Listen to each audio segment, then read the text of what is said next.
Welcome to travel and മിക്വറി. ഇന്ന് നമ്മൾ നോക്കുന്നത് ഈ ഒരു വടകര മുതൽ അങ്ങോട്ടേക്കുള്ള റോഡിന്റെ സിസ്റ്റമാണ്. നമ്മൾ ഏതാണ്ട് കുഞ്ഞിപ്പള്ളി വരെ ഉള്ളതാണ് നോക്കുക. അതിനുശേഷം പിന്നെ ബൈപ്പാസ് ആണ്. അപ്പോൾ ഞാൻ മറ്റൊരു കാര്യം കൂടി, ഇതിൽ ഞാൻ അപ്ലോഡ് ചെയ്യുന്ന ഓഡിയോ പലയിടത്തും ആർട്ടിഫിഷ്യലായിട്ട് ചെയ്യുന്നതാണ്. അതുകൊണ്ട് തന്നെ ഒറിജിനാലിറ്റി എന്ന് പറയുന്ന ഈ ഒരു ഏറ്റവും കൂടുതൽ ആളുകൾ നമ്മൾ ഈ ഒരു ലൈൻ മാറുന്ന അതുമായിട്ട് ബന്ധപ്പെട്ടിട്ടുള്ള വിഷയങ്ങളാണ് പറയാറുള്ളത്. അപ്പോൾ അത് മറ്റൊന്നും കൊണ്ടല്ല, ആർട്ടിഫിഷ്യൽ സൗണ്ട് ഉപയോഗിക്കുമ്പോൾ നമുക്ക് അവിടെ ഈ ഒരു എന്താ പറയുക ടിക് ടിക് സൗണ്ട് കൊണ്ടുവരാൻ പറ്റത്തില്ല. അപ്പോൾ അതിൻ്റെ അടിസ്ഥാനത്തിലാണ് നമുക്ക് അങ്ങനെ ചെയ്യേണ്ടി വരുന്നത്.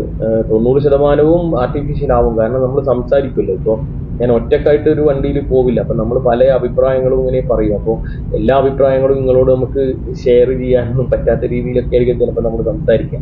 അപ്പോൾ അതിൻ്റെ ഒരു ചെറിയ പ്രശ്നമുണ്ട്. അപ്പം നമ്മൾ എന്ത് ചെയ്യും, നമ്മൾ അത്യാവശ്യം കൂടുതലും 90% തന്നെ ഈ ഒരു ആർട്ടിഫിഷ്യൽ ഓഡിയോ ആണ് വരുന്നത്.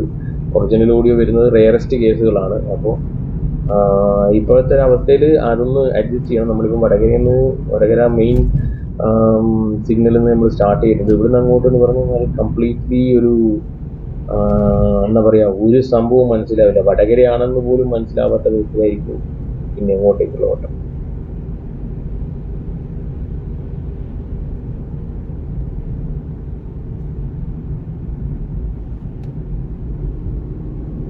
ഈ ആർട്ടിഫിഷ്യൽ സൗണ്ടിൽ ചില സമയങ്ങളിൽ നമുക്ക് ഈ ടിക് സൗണ്ട് വരുന്നതുണ്ട്. അപ്പോൾ അത് തന്നാലെന്നെ കയറിപ്പോകുന്നതാണ് നിങ്ങൾ ചിലപ്പോൾ കണ്ടിട്ടുണ്ടാവുക. അല്ലാതെ നമ്മൾ സിഗ്നലിടാതെ ഒന്നും അങ്ങോട്ടും ഇങ്ങോട്ടും പോകത്തൊന്നുമില്ല. കാരണം ഞാൻ ഒരു വിദേശത്ത് ഡ്രൈവ് ചെയ്യുന്ന ഒരാളാണ്. അപ്പോൾ അതിൻ്റെ അടിസ്ഥാനത്തിലുള്ള ഒരു മാനദണ്ഡങ്ങളും കാര്യങ്ങളൊക്കെ അറിഞ്ഞ് ഓടിക്കുന്നത് കൊണ്ടാവാം ഞാനിത് പറയുന്നത്. എന്തായാലും നമ്മളിപ്പം വടകരയുടെ ഒരു പതുക്കെയുള്ള ദൃശ്യങ്ങളാണ് ഇപ്പോൾ കണ്ടുകൊണ്ടിരിക്കുന്നത്. കാരണം നമുക്ക് സ്പീഡ് കൂട്ടിക്കഴിഞ്ഞാൽ ഇതിൻ്റെ ഒരു ഒറിജിനാലിറ്റി പോകും.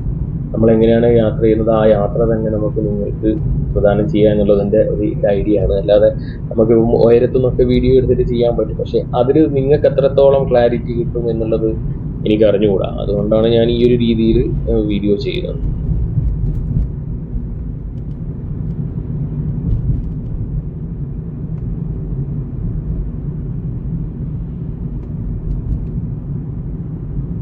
ഇവിടൊക്കെ ഒരു 2 പാർട്ടായി മാറും വടകര. പക്ഷെ എന്നാൽ പോലും വടകര പഴയ ആ ഒരു ഗതാഗത കുരുക്കൊക്കെ ഒഴിവായി വളരെ നല്ല രീതിയിൽ ഇപ്പോൾ മാറി വരും. ഇതിപ്പം സർവീസ് റോഡിൽ നിന്ന് പല വാഹനങ്ങളും ഒക്കെ ഈ ഒരു ടൗൺഷിപ്പാണല്ലോ. ടൗൺഷിപ്പിൽ നിന്ന് വാഹനങ്ങളൊക്കെ റിവേഴ്സ് എടുക്കുന്നതും മറ്റുമൊക്കെ ആയിട്ടുള്ള ഇഷ്യൂസ് കൊണ്ടാണ് ഇങ്ങനെ ഒരു പ്രശ്നം വരുന്നത്. മറ്റ് കാര്യങ്ങളൊന്നും ഇല്ല ഇതിൽ. കാലക്രമേണ ഈ ഒരു വർക്കിൻ്റെ എൻഡിങ്ങോടുകൂടി ഓക്കെയാണ്. പക്ഷേ സർവീസ് റോഡിൽ എനിക്ക് തോന്നുന്നു ടൗണിൻ്റെ നടുവിലേക്ക് കൂടി ആയതുകൊണ്ട് സർവീസ് റോഡ് എപ്പോഴും ബ്ലോക്ക് ആവാൻ സാധ്യതയുള്ള ഒരു ടൗണാണ്. ഈ ഒരു ബൈപ്പാസ് വന്നാലും ബ്ലോക്ക് ആവാൻ സാധ്യത. കാരണം ഇടയ്ക്കിടെ വാഹനങ്ങൾ പാർക്ക് എടുക്കുമ്പോഴും അങ്ങനെയൊക്കെ ആയിട്ടുള്ള ബ്ലോക്ക് എന്തായാലും അത്യാവശ്യം സംജാതമാവാൻ സാധ്യതയുണ്ട്. നിങ്ങൾ കാണുന്നുണ്ടാവും എങ്ങനെ വണ്ടി വെച്ചത്. അപ്പോൾ അവരൊക്കെ വണ്ടി എടുക്കുമ്പോൾ ചെറുതായിട്ട് നമുക്ക് ബ്ലോക്ക് ആവും. വർക്ക് ഏതായാലും തകൃതിയായിട്ടാണ് നടക്കുന്നത്. വർക്ക് എനിക്ക് തോന്നുന്നു ഒരു 6 മാസം കൊണ്ട് നല്ല രീതിയിലൊരു മാറ്റം പ്രതീക്ഷിക്കാം. 1 വർഷത്തിനുള്ളിൽ മൊത്തമായും വാഹനം വിടുന്ന രീതിയിൽ ഇതുപോലുള്ള വണ്ടികൾ കയറുന്നതൊക്കെ കുറേ ബ്ലോക്കിന് ഇടയാക്കും. പക്ഷേ സർവീസ് റോഡിലൂടെ ലോക്കാലിറ്റിയിലുള്ള വാഹനങ്ങൾ മാത്രമല്ലേ പോകുള്ളൂ. അപ്പോൾ അതൊന്ന് കുറച്ച് കുറയും. എന്തായാലും ഇപ്പോൾ ഉള്ള ബ്ലോക്കിൻ്റെ അത്ര പിന്നെ വരില്ല.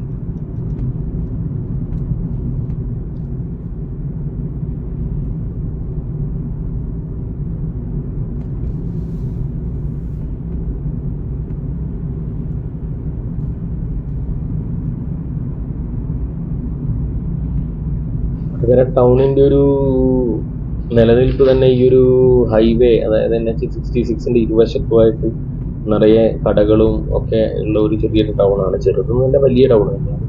നമ്മൾ കോഴിക്കോടേക്ക് പോകുമ്പോഴുള്ള മെയിൻ സ്റ്റോപ്പുകളിലൊന്നാണ്. അപ്പോൾ ഈ ഒരു ബൈപ്പാസ് അല്ലെങ്കിൽ ഹൈവേ വരുന്ന സമയത്ത് നമുക്ക് ഉണ്ടാകുന്ന ഒരു ചെറിയ പ്രശ്നം ഇവിടെ, നമ്മളിപ്പോൾ യാത്ര പോകുന്ന ആളുകൾക്ക് ഒരു ചായ കുടിക്കണം എന്നുണ്ടെങ്കിൽ ഈ ഒരു ബൈപ്പാസിൽ നിന്ന് എക്സിറ്റ് എടുത്ത് എൻട്രി ആവുന്ന ഒരവസ്ഥ. അതായത് ചായ കുടിച്ചാൽ നമ്മൾ എൻട്രി ആവുമല്ലോ, ആ ഒരു അവസ്ഥ ഉണ്ടാവും. നമ്മളിപ്പോൾ പോകുമ്പോൾ വളരെ ഈസി ആയിട്ട് സൈഡ് കുത്തി ചവിട്ടി അപ്പം തന്നെ കയറി പോകുന്ന ഒരവസ്ഥയാണല്ലോ.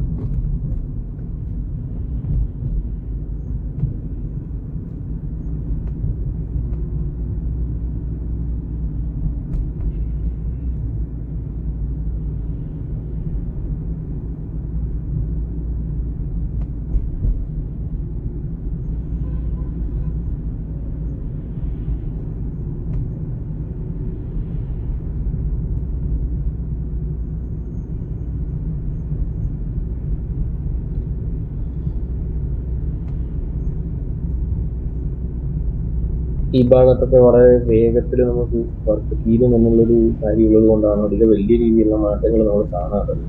ഇനി അങ്ങോട്ട് കുറച്ച് മാറ്റങ്ങളുണ്ട്. കാരണം വെച്ചാൽ വലിയൊരു ചെങ്കുത്തായ ഒരു കയറ്റമുണ്ട്. ആ കയറ്റവും ഇറക്കവും ഒക്കെ ഒഴിവാക്കിക്കൊണ്ടാണ് ഇനിയുള്ള വർക്ക് നടക്കുന്നത്. അപ്പോൾ അതിൻ്റെ ഒരു വ്യത്യാസം ഇവിടെ അഫക്റ്റ് ചെയ്യും. കാരണം ഈ ഭാഗത്തൊക്കെ കുറച്ച് മണ്ണങ്ങോട്ട് പോകും. മണ്ണ് പോയി അത് കുറച്ച് താഴ്ന്ന ഭാഗങ്ങളിലേക്ക് തട്ടി അതിൻ്റെ ഒരു രീതിയിലാണ് വർക്ക് നടക്കുക. ഇതൊരു ഒഴിവാക്കേണ്ട ഒരു കയറ്റം തന്നെയാണ്. ഇപ്പോൾ യാത്രയിൽ പെട്ടെന്ന് ബ്ലൈൻഡ് സ്പോട്ട് കൂടുതലുള്ളൊരു വലിയ കയറ്റമാണ് ഇവിടെയുള്ളത്. ആ ഒരു ബ്ലൈൻഡ് സ്പോട്ട് ഒഴിവായി കിട്ടും. അതാണ് ഒന്നാമത്തെ വലിയൊരു പ്രത്യേകത.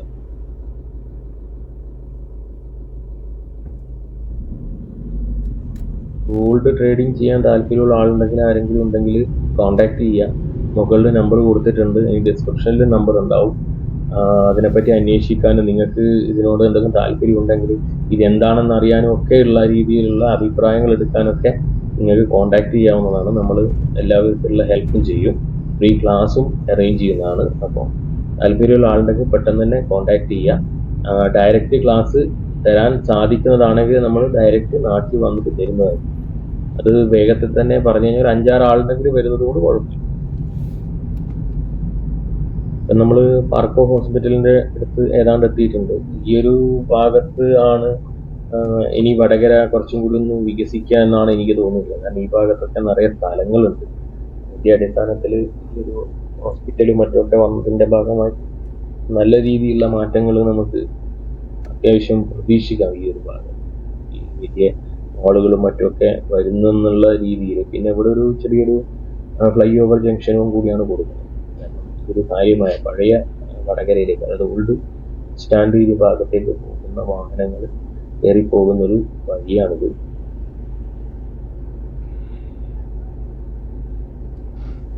ഒരു ആംബുലൻസ് നമ്മൾ ഇതുപോലെയൊക്കെ ഒഴിഞ്ഞു കൊടുത്ത് പോകുന്നതാണ് അതിൻ്റെ ഒരു സന്തോഷം.